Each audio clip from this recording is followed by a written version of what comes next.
Two worlds, one you can see, and one that sees you. The supernatural realm is real, it's close, and sometimes it crosses over. When it does, nothing is ever the same.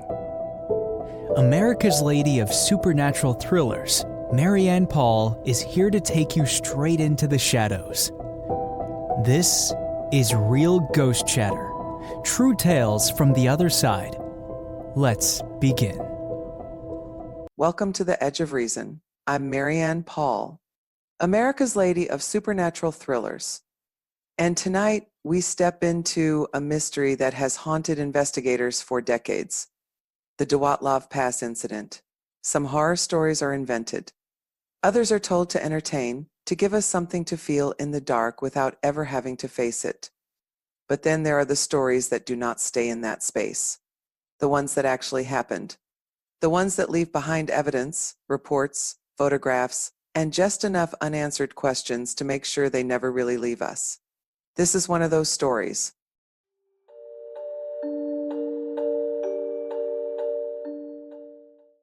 In the winter of 1959, deep in the northern Ural Mountains of the Soviet Union, 9 experienced hikers set out on an expedition that should have been difficult but manageable. They were students and graduates of the Ural Polytechnic Institute, trained, disciplined, and familiar with extreme conditions.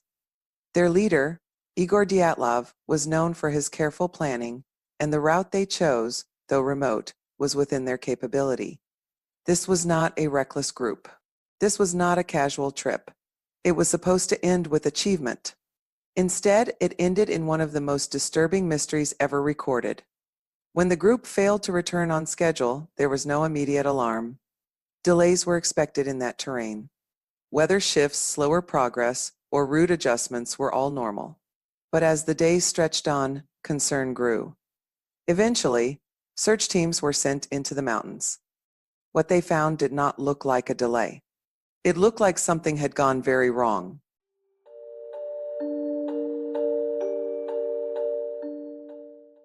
The first discovery was the tent.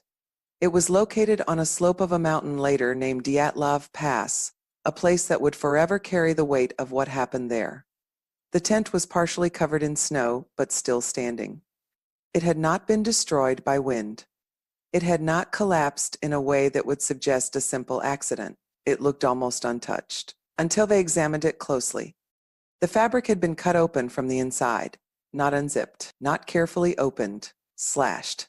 That detail changed everything. It suggested urgency. It suggested fear. It suggested that whatever caused those hikers to leave, it did not give them time to think. Outside the tent, investigators found footprints leading away.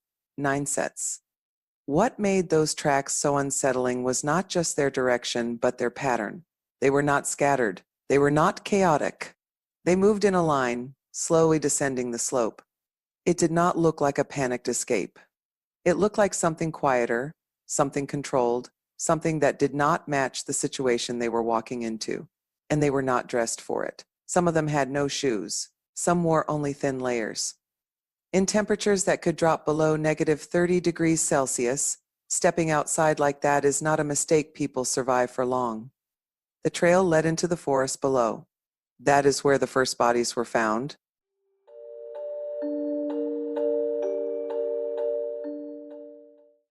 Two of the hikers lay near the remains of a small fire under a cedar tree. The branches above them were broken, as if someone had climbed up, possibly trying to see the tent or look for danger. Their bodies showed signs of severe hypothermia. They had tried to stay alive. They had tried to make fire in the middle of the night in a place they should never have been without proper gear. Between the tree and the tent, 3 more bodies were discovered, positioned as if they had been trying to return. Step by step, they had turned back toward shelter. They never made it. The remaining 4 hikers were found months later, buried under snow in a small ravine further into the forest. Their condition was different, more disturbing. Some had suffered massive internal injuries, crushed ribs, fractured skulls, the kind of trauma normally associated with high-impact accidents like car crashes. But there was no external damage to match it. No wounds on the skin that explained the force behind those injuries. It was as if something had applied intense pressure from the outside without leaving a visible trace.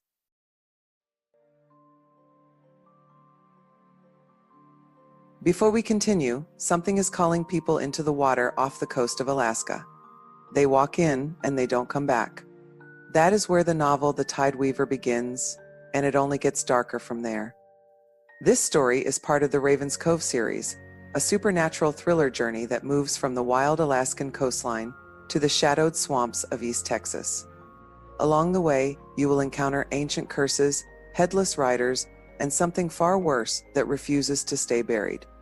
If you are drawn to stories where the unknown feels just a little too real, you can find The Tide Weaver now, or begin at the start with Raven's Cove. Available on Amazon, Barnes & Noble, and wherever good books are sold. Now back to the story. One of the women, Ludmila Dubenina, was missing her tongue, her eyes, and parts of her lips. Another hiker was missing his eyes. At first glance, it sounds like something violent, something deliberate, something almost surgical. But there were no clear signs of a struggle, no evidence of an attacker, no footprints beyond their own. It only made the scene more difficult to understand. Adding to the confusion, traces of radiation were found on some of their clothing, not all of them, just enough to raise questions. At the time, the Soviet Union was deeply involved in military testing, including nuclear research. But no official explanation ever fully connected those findings to a specific event. Witnesses in nearby areas also reported strange lights in the sky during that time. Orange glowing orbs moving across the horizon. These reports were documented, but never fully explained. And then there is the detail that continues to unsettle investigators the most.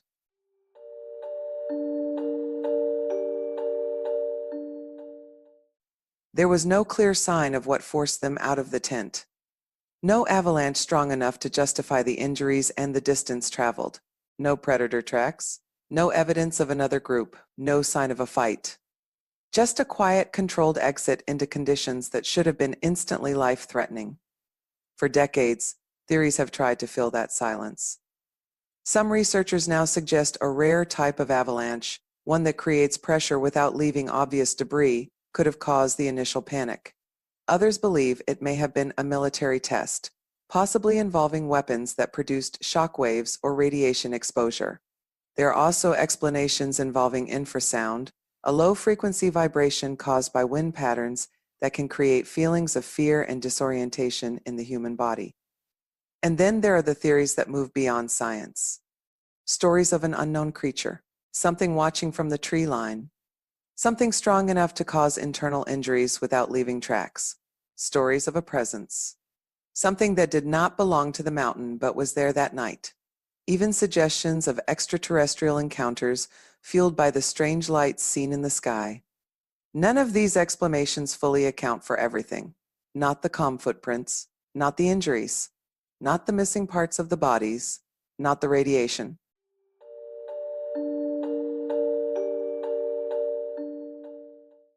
More than 60 years later, the Dyatlov Pass incident remains officially unresolved, though recent investigations have leaned toward natural causes.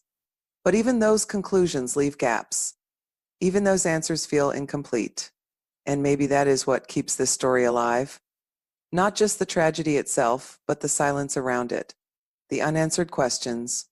The pieces that refuse to fit together no matter how many times the story is told or retold. It is not just what happened, it is what we cannot explain.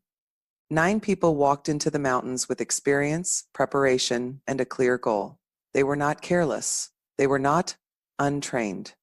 These were skilled hikers who understood the risks of the wilderness, who respected the cold, who knew how to survive in conditions that would break most people. They had a plan. They had each other.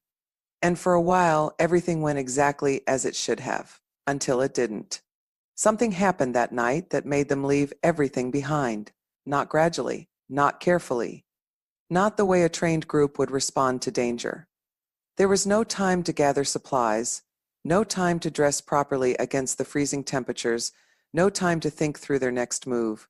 All at once, the tent was cut open from the inside, as if staying inside had suddenly become more dangerous than stepping out into the brutal cold. Imagine that moment. Imagine the level of fear it takes to abandon shelter in the middle of a Siberian night, knowing the temperature alone could kill you. And whatever it was, it followed them into the dark.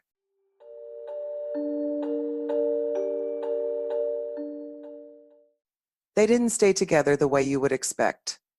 Their bodies were found scattered, separated, as if they had been driven apart or forced into different directions. Some tried to make a fire. Some tried to climb a tree. Some never made it far at all. Their final moments tell a story, but not one we fully understand. They were injuries that didn't make sense. There were details that didn't match any simple explanation. Avalanche, animal attack, military testing, something unknown. Every theory answers a few questions and leaves others hanging. And that is where the story lingers. Some horror stories are imagined. They are written to scare, to entertain, to give us something to feel for a moment and then set aside. This one is different. This one left footprints. Real people, real decisions, real fear frozen into the ground and preserved in reports, photographs, and memories that refuse to fade. It is not just a story you hear. It is a story you return to again and again, hoping that this time something will finally make sense. And those footprints are still there. Not just in the snow that once covered that mountain, but in every unanswered question that continues to follow us. The supernatural world is closer than we think. Sometimes it chills us. Sometimes it reminds us we were never alone. Two worlds, every single day.